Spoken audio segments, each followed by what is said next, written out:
Welcome to the Mind Solution podcast with Sarah Maud. The Mind Solution podcast is for leaders like you who are passionate about well-being in the workplace because you understand that a strong, resilient and happy workforce is the key to your organisation's success. The Mind Solution podcast is here to help you. So join us every week where we'll share with you powerful insights, strategies and know-how to ensure that your people and your organisation are truly thriving from the inside out.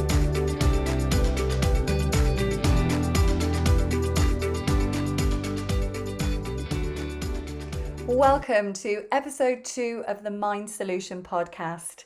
And we're here today to talk about well-being in the workplace and how to make sure that you as an organisation get a clear return on investment. Now, there is a huge focus on mental health in the workplace at the moment, and we know that good health is good business. However, there is also a focus on costs for organisations. And some organisations are having to be more savvy with their budgets because of how COVID-19 has impacted them. So today we are going to be unpacking how organisations like you can strike the right balance when it comes to investing in well-being in the workplace and ensuring that there's a clear return on investment. And to help me do that, I'm delighted to welcome Helga. Helga has enjoyed an international finance career for organisations which include the Co-op, Lloyds Bank, Rolls-Royce, and is currently CFO for a private equity-backed startup. Hello, Helga. Hello, Sarah. I'm delighted to be here. Fantastic. We are delighted to have you here. Because this is a really crucial topic, isn't it, at the moment? Really finding a balance between investing in well-being in the workplace and making sure that there's still that focus of attention on the bottom line. And the data tells us that for every £1 invested, there is apparently a £4 return on investment, which is a bit of a no-brainer when it comes to well-being in the workplace, isn't it? It does sound it, doesn't it? And we know that when we do things right, we can get a brilliant return on investment and a win-win for both employees and for organisations. But if it doesn't always get done right, if we're perhaps not keeping a focus on the numbers, we can end up perhaps pouring money down the drain or not getting that return on investment. So I'd love to start by getting your thoughts about when it comes to investing in well-being in the workplace, financially, where would you say is a good place to start from in your experience? As an accountant, I'm always going to look at the data. For me, it is very much about the KPI, so those performance metrics that we look at around our people. But I also look more holistically. So when you talk about people, we talk about absence rates or retention rates. But a business also has to look at what is happening in its operations. So if you're helping your customers and you're receiving phone calls, are you picking up those phone calls in the time that you meant to? Are customer calls getting abandoned? I also look at time to delivery of our your orders. If that's getting extended, those are indications that you've got stretch within an organisation and that your people are perhaps not performing as well as you'd like them to, and then you ask why. As an accountant, as a CFO, my questions into that organisation would be, what is going on? Absolutely, and I loved what you said there about holistically. We've got to look at things holistically. And you're absolutely right. It's looking at the data. What does the data tell us? But almost kind of reading between the lines of and you use the word stretch. You know, so many people are stretched at the moment, and what impacts that at all levels of your ability to deliver and operations. And it's a big, what's the word I'm thinking of? Big picture view, isn't it? It is very much. I certainly will look at absence rates, but I'll also have a look at the information that's coming through on perhaps incidents that have taken place in the business that have caused a loss. So have we missed a delivery of an order, or are we behind on a project and a key bit of information hasn't been delivered to progress that and make a decision on? So there are lots of indicators that you can see across a business, and you do have to look beyond some of the key people ones to be able to kind of have a look at it and understand commercially what's happening, and are you getting the right returns as a business from the people that you've invested in. Absolutely. And I know that we've had some conversations before about risk reporting, and would that feed into that? Oh, it certainly does, yes. So the incidents are one part of the risk reporting that you'll see. So have you actually had something happen that's caused a loss? So as I say, has a customer had to complain because they've not received the service that they were expecting, because perhaps somebody is off in the team and the other members of the team were too stretched, or they were fully occupied anyway to be able to take those calls? Or are you seeing kind of people that are stretched? And when I say stretched, they're under pressure, and they're perhaps covering for another person in their team or one of their colleagues, and perhaps have taken on an additional workload. And obviously people can do that for a period of time, but over a longer period of time it's not sustainable. So you may get an element of fatigue that's creeping in, and you can see that coming through. And if you're looking at the risks of a business, you hopefully will look at key people and key dependencies on people, and start to make sure that you're not seeing any red flags come up on those indicators. Absolutely. And you're so right that it's not sustainable, is it? It's not working smartly to have everybody at full capacity where they're stretched and they've got no spare capacity, because you and I both know, because I know that you're a big advocate for health and well-being in general, and especially in the workplace as well, that actually if people aren't performing, they're going to start to drop the ball, mistakes are going to be made, and the quality of some of their decision making is going to be compromised as well, isn't it? You do see that, and I also think that if you've got every employee at full stretch, then you lose some of the creativity that you need as a business. And people are perhaps not looking at new solutions or new ways of doing things, so you actually lose some of the efficiency that you'd like to encourage within the business operations. Yeah, absolutely. Because we need to have access to those executive functions in the brain, like creativity, intuition, that ability to look at things from a broader perspective to be able to move forward. And you're right, if everybody's fully stretched, they just don't have that access, do they? They don't. And I think that's a really interesting red flag, that perhaps when HR leaders and wellbeing in the workplace leaders are looking at providing that business case, where some of those red flags would be that maybe they hadn't thought about. So I love that you've mentioned that. And something that we hear as well at the moment on the news about GDP and how COVID has impacted the economy and the GDP. Do you think we can relate that to organisations in terms of their people? I certainly do, yes. If you look at the economy, you've seen headlines around our GDP dropping as a result of the current pandemic. But obviously, you can relate that into a workplace. If you have an unhealthy workplace or an unhealthy workforce, then I don't think you have a healthy business. So flip that, a healthy workforce is a healthy business. Absolutely. It's not rocket science, is it? But it's taken us quite a long time to recognise that. I think certainly in the last maybe 5 years, we're starting to bridge that understanding that actually, as you say, a healthy workforce comes from having healthy people in it. Now, for organisations who maybe have got a little bit more of a limited budget, maybe they just don't have as much to play with, what do you think is important to get right when it comes to looking to invest in wellbeing solutions? If I've got a limited budget, I would want to see an investment in something that is going to give me some longevity of benefit. Mm-hmm. You can spend a lot of money on quite high profile campaigns and well-being kind of week weeks where you've perhaps got speakers coming in, or you're investing in time for people to go and do mindfulness or some exercise, and find out about healthy eating programs. And they are wonderful, but if you've got a limited budget, my preference would be to provide something into the employees that is going to have a benefit throughout the year. We all know that we have good days and bad days, and just targeting 1 week in a year may catch employees at a time when they actually don't need that support.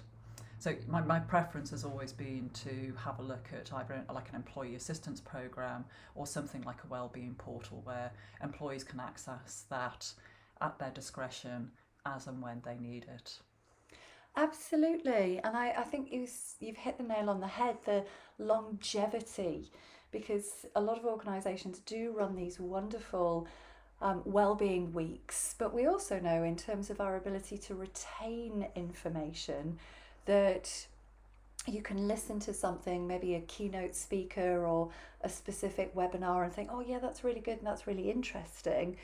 But in order for the individual to create change, they have to take that knowledge and then implement it and really run with it in order to create that shift in their behaviour, don't they? They do, yes.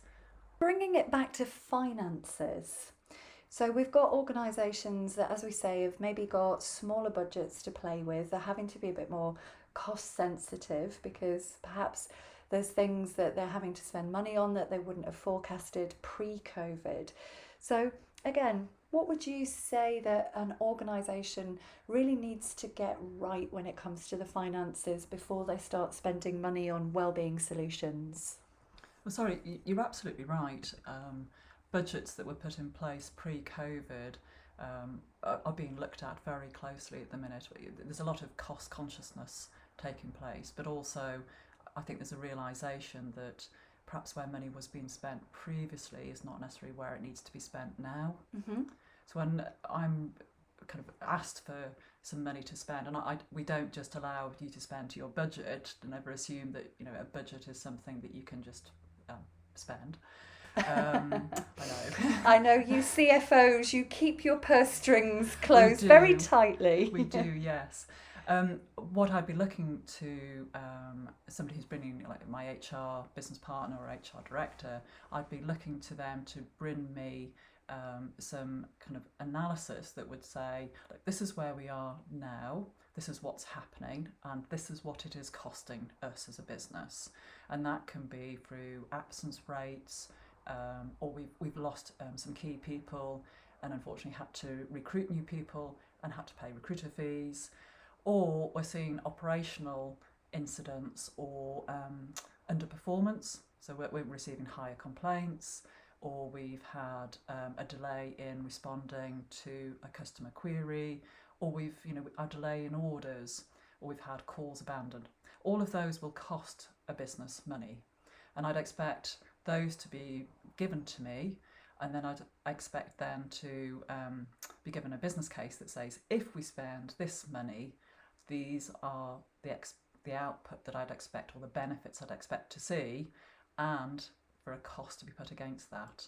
Now that could be, I'm expecting to see a reduction in the number of days lost from absence, or I'm expecting to retain people and have having invested in those people, I'm not kind of losing that investment in people. So there are a lot of measures that I think that anybody preparing a business case can look at across a business, and I'd encourage them to think holistically again. Yeah, absolutely. Because I guess there's a sort of sense here of cause and effect, and thinking about it business specifically. I know that you work for a finance organisation, but I suppose if I was thinking about a transport industry, if there's an increase in potential accidents on the road because drivers, perhaps their mental health is being compromised, perhaps they're feeling quite anxious, they're not necessarily at their best to make sure that they're able to respond to conditions on the road. So there's going to be an impact there, isn't there? So that real big picture perspective of cause and effect and where this is impacting an organisation financially, and really looking at things at every level, isn't it? It is indeed. Yes, Sarah. And it's always interesting as well, isn't it, when it comes to putting together business cases, because I think picking up on what you said there about a budget. So I know myself from my days in human resources, I was given a budget to play with. I didn't realise I couldn't spend it all. Maybe that's where I went wrong in the past. But yeah, not to just assume, right, there's your pot of gold for the year. When it comes to budgeting, maybe the organisations out there, people that are listening, are thinking, well, I really want to do something about wellbeing in the workplace. I really want to do something about mental health because it's so crucial, but I don't actually have the money in my budget. It's not been forecasted, or I've got a limited budget. What's your view around budgeting and spending money on things that perhaps there hadn't been a budget for in the past? Well, budgets are not a precise science, and having prepared them and then worked with them and used them, they're always, they tend to be based on past and the past history of what have we spent as a business, where have we invested. And I think we're in a time now where, as we talked about earlier, we actually are probably redefining where we're going to be kind of investing and spending money as a result of the pandemic. I'd always encourage people to come forward with business cases and say, I've spotted an opportunity, I see that this has taken place within the business and it has this impact and it's costing us this, or it's stopping us delivering this. So it always has a financial impact.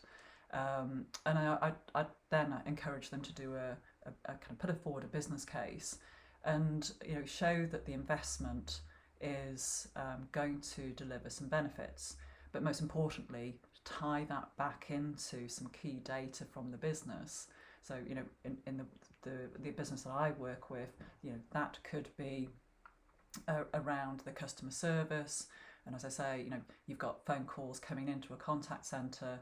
If the contact centre is not working well, our customers are not getting the support and the service that they need.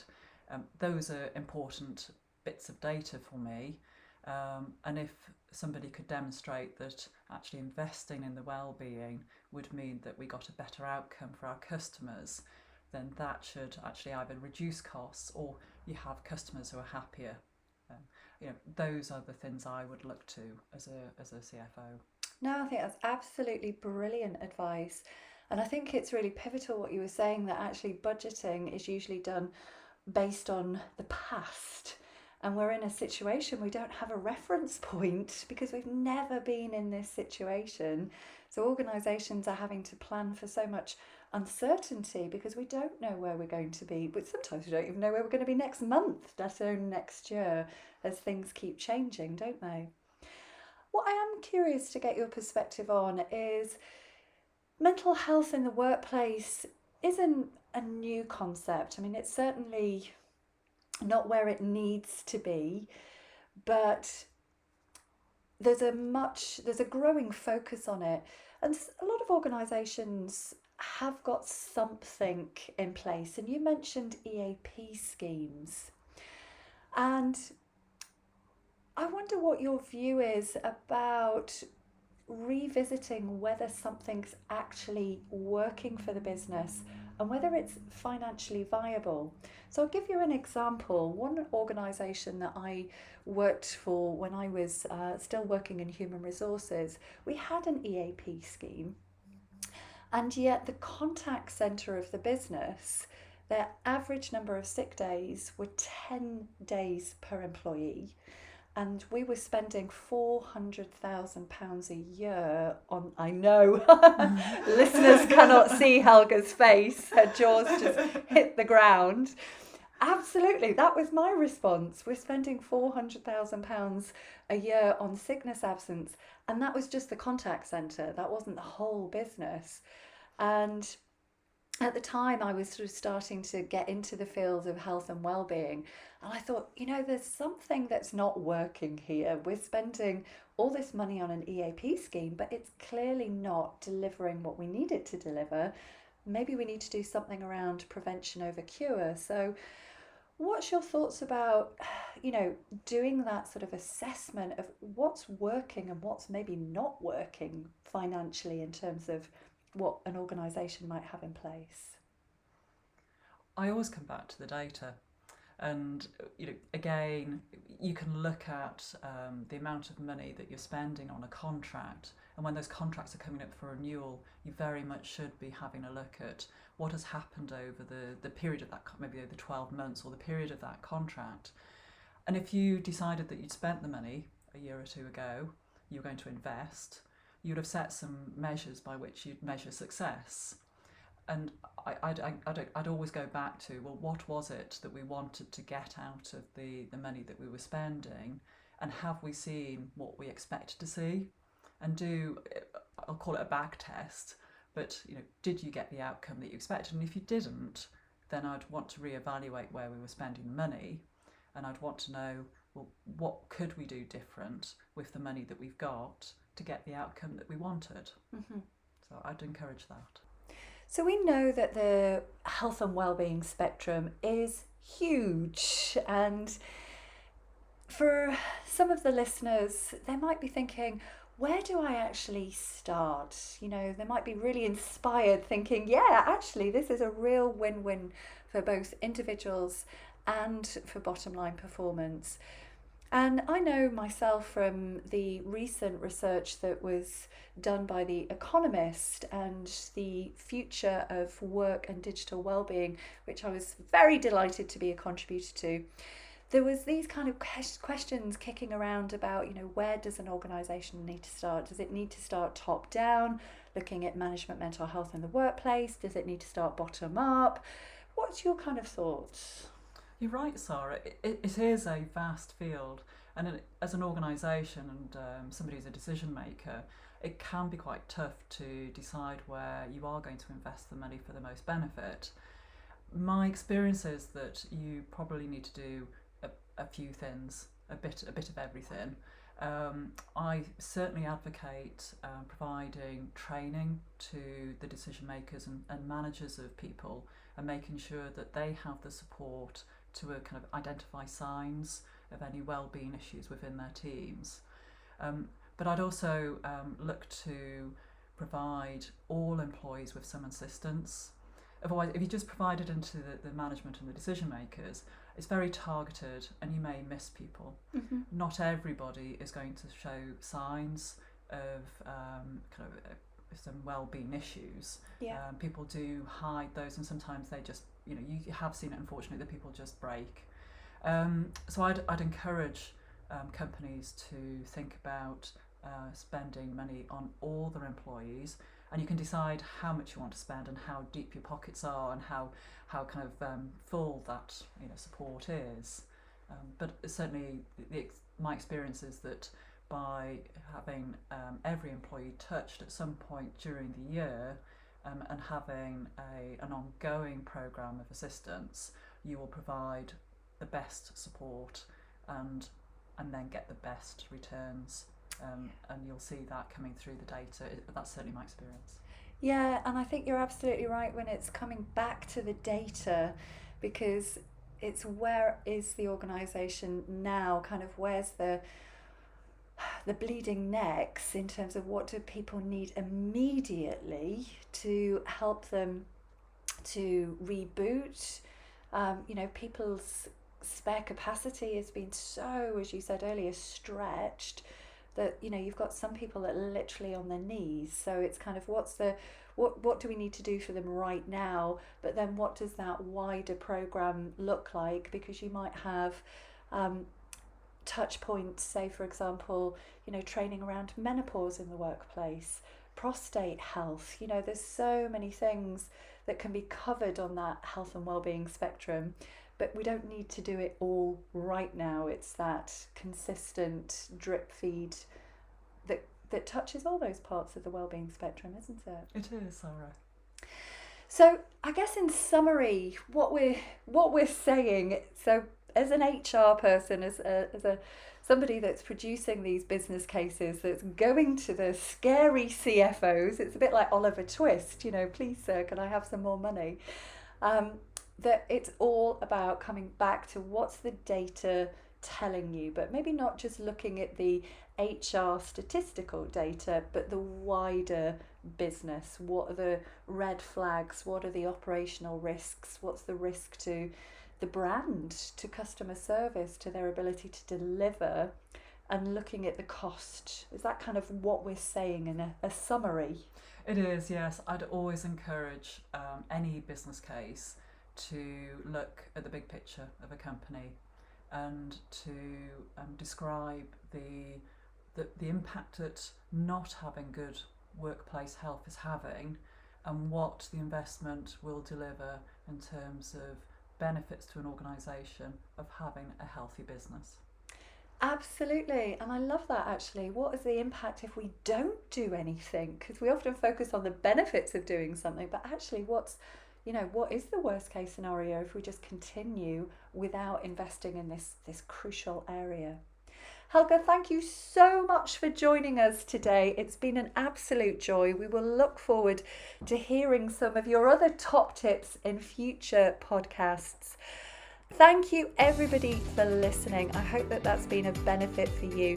And you can join us next week, where we will be sharing with you 4 strategies to support the mental health and well-being of your people if you are a manager that is responsible for managing mental health in the workplace. But thank you for now. Thank you for listening. Do get in touch with us with any questions, or in fact, if you want to find out how we can support you further, at www.themindsolution.com. Have a wonderful day. Bye bye for now.